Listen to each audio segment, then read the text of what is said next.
the challenge, the opportunity to connect. The 1960s, a time of imagination and change, a time of anger and fear. The 1960s, a program called Challenge. Good evening, ladies and gentlemen. Looked at our connections, our divisions, through the lens of faith. Nearly 60 years later, during these challenging times, we'll take a new look at our divisions, our connections, in a new program called Challenge 2.0. The school wasn't expected to be a success story. It was expected to close. But thanks to a dedicated handful of educators and faith leaders, Heritage University is now offering college education to students who are very often the first in their families to be able to attend college, often Native Americans and the children of migrant farm workers. This episode of Challenge 2.0 explores how this dream factory is bringing inspiration, opportunity, and yes, dreams, while also serving as a model for other institutions of higher learning all across the United States.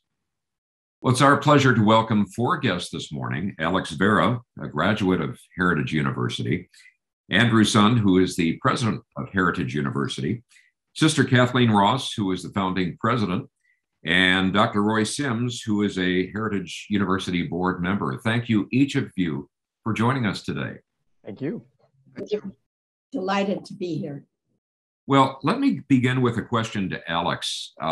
From my accounting, and correct me if I'm wrong, about 20 years ago, you were in high school. What possibilities did you see for yourself at that time, and how did that end up changing? 20 years ago, wow.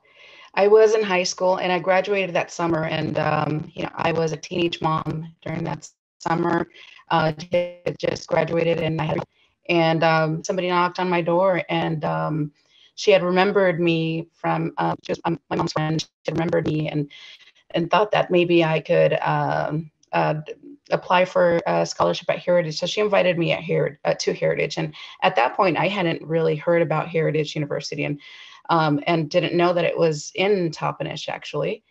So I visited Heritage the following day. The campus was there, and the staff embraced me and walked me through the scholarship process for a scholarship that was available for me because I worked in the fields and my parents did too. And that was a turning point in my life.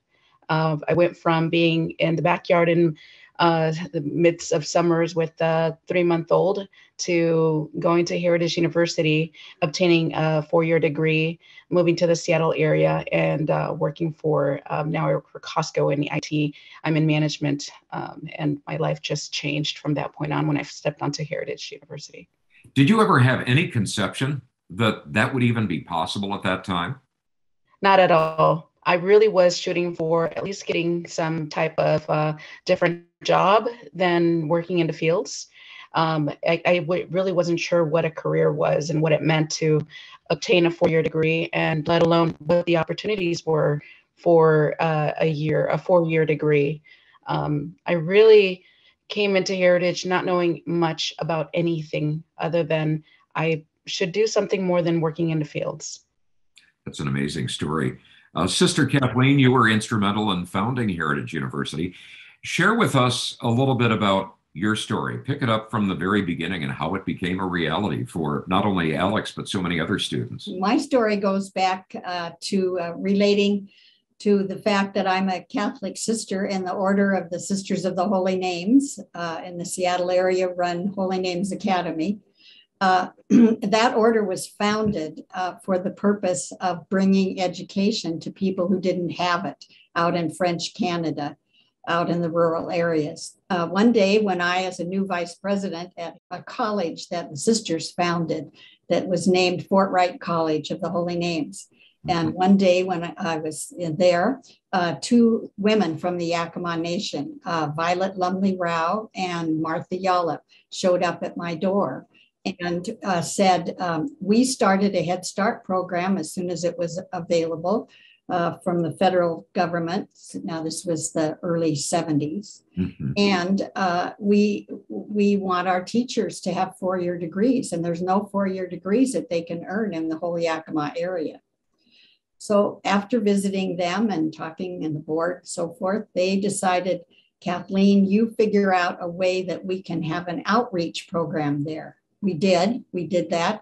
We did it for about 7 years. And at the end of that time, the Fort Wright College was experiencing a lot of financial difficulties and said, I think we're going to phase out Eastern Washington University and Spokane and Gonzaga.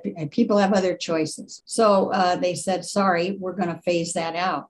Well, everybody going to the college in Spokane had an opportunity, but I thought right away, what about Toppenish?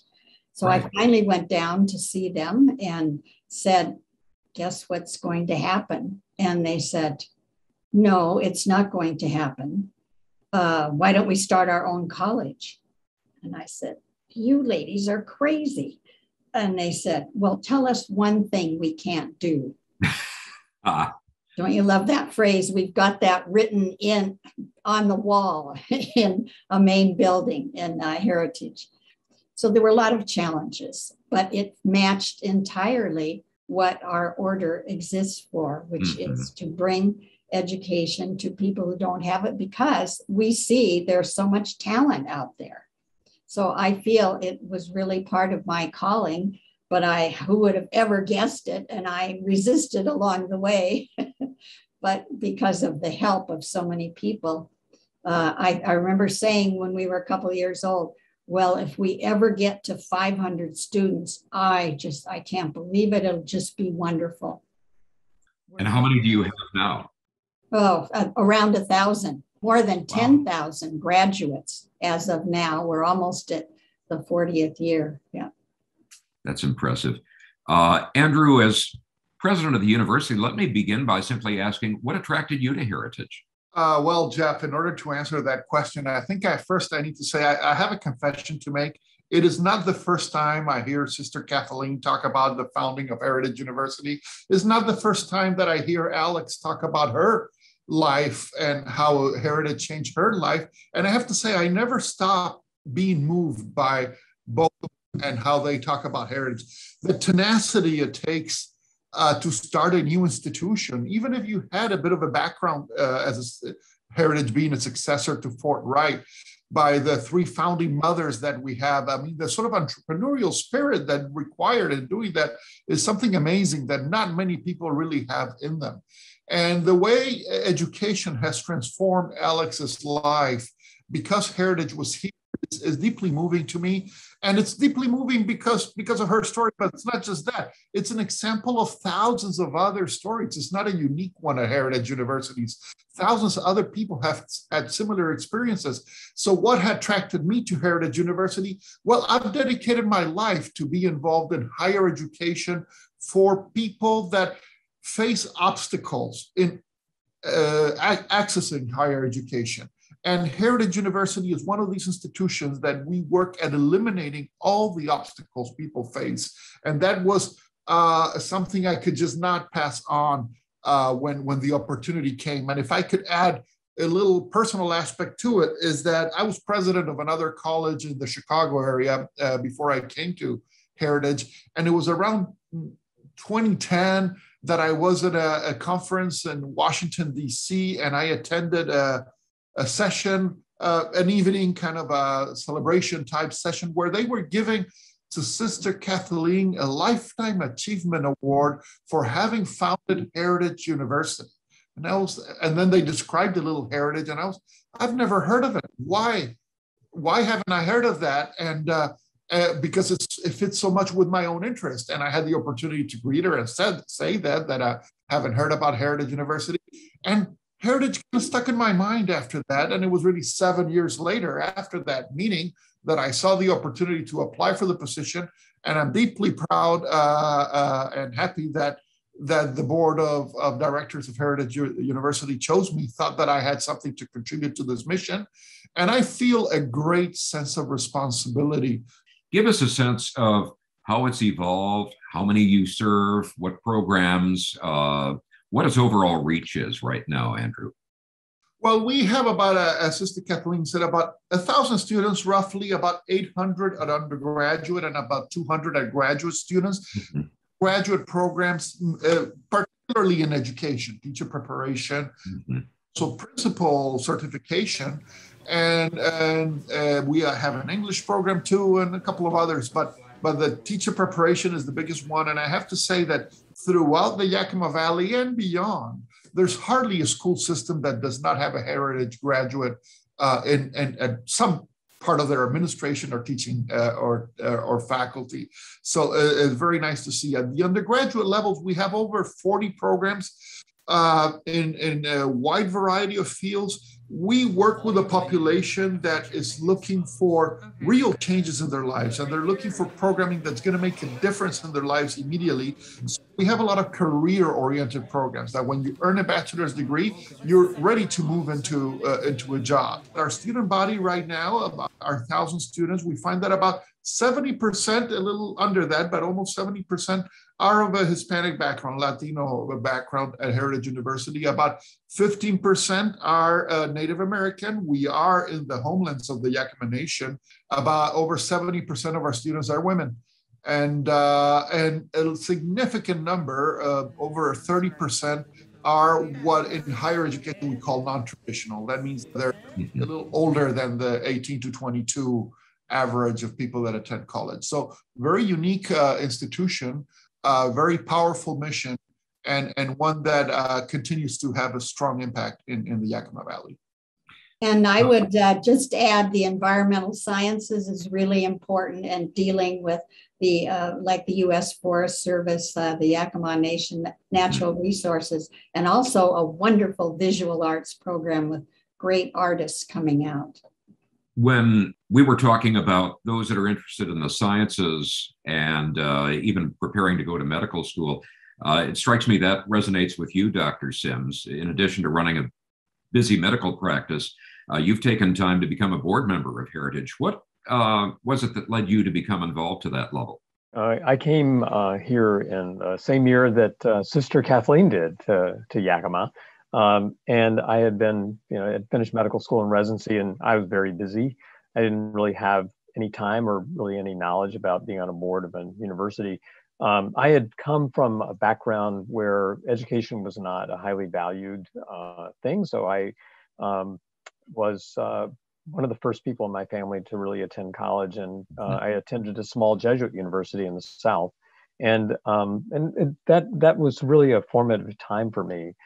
So, through the years, I worked in my medical practice, and it wasn't until somebody in the community, one of the former chairs of the board, tapped me on the shoulder and said, I think you might be interested in learning more about the university and finding out whether you can be a contributor to the university in some way. And I would say that once I heard the story, I was sort of befuddled and dumbfounded that I hadn't really listened to that story before. And I found that there are many, many things about the university resonate with my own personal story and also my vision for the community. And Alex represents a wonderful example of a young person with a lot of talent who needed an education to aspire to the things that she could do. This entire valley is like any part of the country, is just populated with lots and lots of young people who have great talent and great potential. And to have 10,000 people in this community have been educated by Heritage University over the years really lifts up all of us in this community. And so that's the reason that I thought about becoming a member of the board. The other thing is that, some wise person one time said that really the only thing that you can give someone that no one can take away is an education. Yeah. And so that lives with them forever, really. The medical part of this is really interesting to me because I really love to see young people from the community, progress through their education and become healthcare providers. And I've been very privileged to know patients of mine who become doctors and nurses and medical assistants and all manner of medical providers. But whenever the nursing program started here, that really got me excited. And I very much wanted to have us in our clinic hire someone from that program. And we were just recently able to do that. So one of our new nurses was one of the first graduating class of Heritage University's nursing program. And, I had an opportunity the other day to talk to her about her story and having grown up in Mexico and being one of a very large family, one of the younger of those children who immigrated here, really her her dad had been working here for years, back and forth to Mexico with his family, and finally moved everyone up to the United States. And when she started high school, she was 17 and she had no English at all, and finished high school and started, a college education somewhere. And again, somebody tapped her on the shoulder and said, I think you might be interested in the nursing program at Heritage. Are other colleges taking inspiration from Heritage, recognizing perhaps that you have a unique approach that maybe they need to consider as well?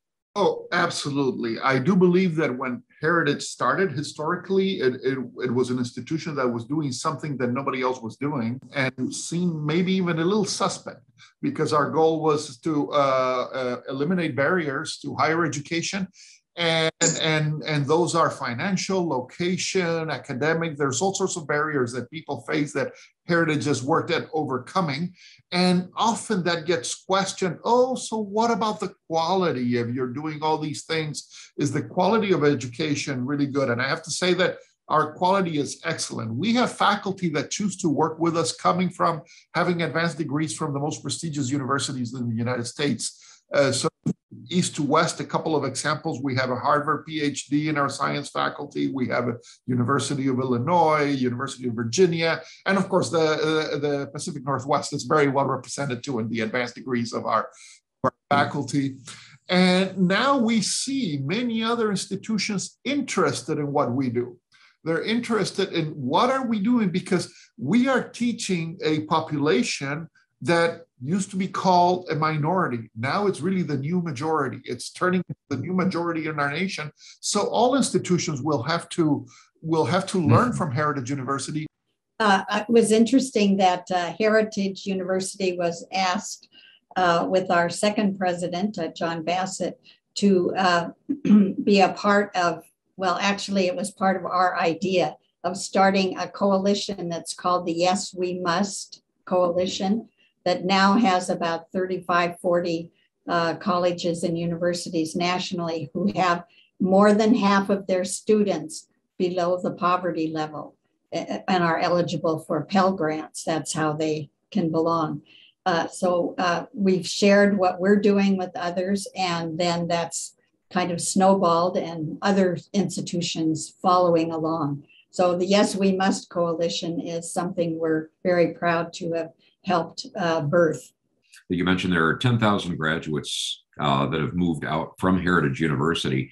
And Alex, I might begin with you on that. And that is, how do the stories of graduates like yourself help change or empower the dreams of others in the area? When I went to Heritage, and I quickly understood that Heritage was really going to be the opportunity for me to do something with my life, I really took it upon myself to talk about Heritage, to bring other students, because I myself couldn't believe that I had not heard about Heritage University, being from Toppenish. And so I found myself then surrounded by my friends who I went to high school with, or to other family members, and around the valley, other students. And so I became that kind of person that, I was always looking at who can I help, even being on campus. There's been so many students who I feel have seen themselves in my shoes, because I am also from the valley. I'm, like Dr. Sun was saying, my story is very similar to many students in the Yakima Valley. I'm one of 9 siblings, and my parents worked in the fields, and I did too. And working the farm worker background, it's very much survival mode. How do you get yourself from survival mode to thinking about getting an education and furthering your life opportunities for generations to come? And really, the key has been Heritage University. What Heritage does in our valley is really a generational transformation. Once students come to Heritage, they obtain a college degree from our university. They're making changes for the entire family. Even in Alex's case, she has not mentioned it, but I always like the way she talks about how when she first came to Heritage, she had a baby and did not see many options in her life. Well, that baby is grown up now, and he's had a lot more options due to the education Alex received and the way she's transformed her family. So it's a wonderful story in our region.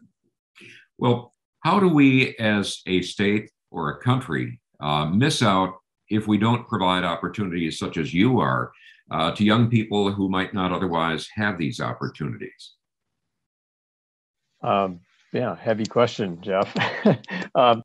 I have a sticker on the back of my laptop. So every time I go into a room, the sticker is Heritage University. And many young people ask me, what is Heritage University, right? It gives me a great opportunity to talk to people. Mm-hmm. It's been very fulfilling to see some of my former patients go to school at Heritage, especially since I'm on the board. I feel really proud of that.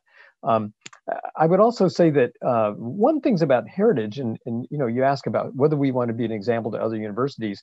I guess as a board member, I'm not so interested in that. I'm really not an academic. But what I would say is that we've had to be very nimble with this university. Mm-hmm. It's very different than it was when it first started. And all of the things that you've heard are where we are today in education. And I think that may change in 5 years. The financial support or the way that young people need to be educated may change. And so we're trying to be very nimble at the university to respond to those things. So I think that, communities really need to devote a fair amount of their energy toward getting people educated, because it really helps all of us to do that. And I'm very, very proud of stories like Alex's. But I'm also very interested in, I guess, what I would consider the mainstream college student, right? The person who just needs an education, will have a better job because of that, will contribute to the community that they live in, whether it doesn't matter wherever it is, right? Mm-hmm. I think that that's really important for us to continue to do that. So I'm very proud of the fact that there are a lot of people in the Yakima Valley who are very supportive of the university. We have the biggest single event of the year, nearly $1 million contributed towards scholarships every year for this university. And that's gone on for as long as I've been part of the board at the mm-hmm. university. There are a lot of resources that are really devoted toward this. And I want communities to continue to do that. So I'm very happy that I have an opportunity to be a part of that in this community. Something that I would add is an aspect of the heritage education which makes it successful is helping our faculty, no matter if they come from large universities and from a college-going family like I did, to understand what it's like to be the first person in your family to come to college. Mm-hmm. Like any other big organization, a college has its own culture, its own expectations about how you respond or how you don't respond. Things that really don't have anything to do with how smart you are or what grade you should get, but more, do you belong? And helping students feel that they really belong is a whole avenue of effort that we have worked hard on, very hard over the years. And that's important for other colleges to know they need to do now that, as Dr. Sun said, the new majority is becoming who are going to be your students. Mm-hmm. Yeah, I believe that, if I could add, the reality is that if you really think about it, higher education was not created to serve people that come from lower income environments. And that's what Heritage has excelled in, changing higher education so that it can serve people that obviously become first generation in college because nobody in their background came to university. And in our valley, that is the future leaders, the future professionals that are going to be working in government, banks, private business, in education throughout our region. And that's a reality nationwide. So we are playing a big role in a small place, a big role on how higher education needs to be transformed to meet the challenges of our nation in the future.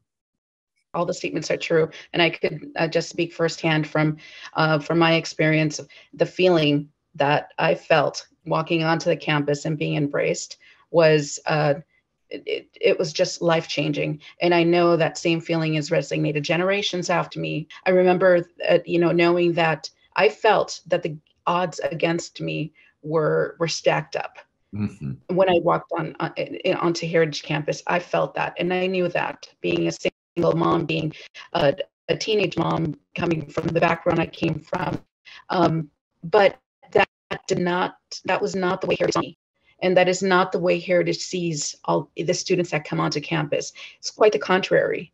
It's very much, you are at, the best point in your life for us to work together and create an impact that'll last generations to come. So it's just it's a huge mindset difference, a shift in the way that a student has grown up, or a young person has grown up in the Yakima Valley. When they find heritage, it's a very different shift in their mindset. And so it is a transformational opportunity, and just, it blows me away every time I see these students and I interact with them, because I could see that change and I could see that confidence boost, and I just, it warms my heart to know that that is a place that's going to be there for many more generations to come. And now I get to still be be on the board and serve this great institution to ensure that this is going to be here for a long time. So I would say congratulations to all of you for the work you're doing, and thank you for being a part of this program, Challenge 2.0. And to all of you watching out there, I hope you'll be tuning in to Challenge 2.0 next week as well. Thank you very much.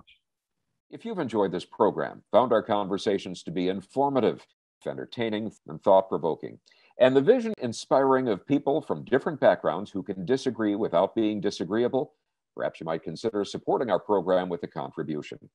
Your support will not only help our program continue, it will also support the broader efforts of Paths to Understanding, our supporting parent nonprofit organization.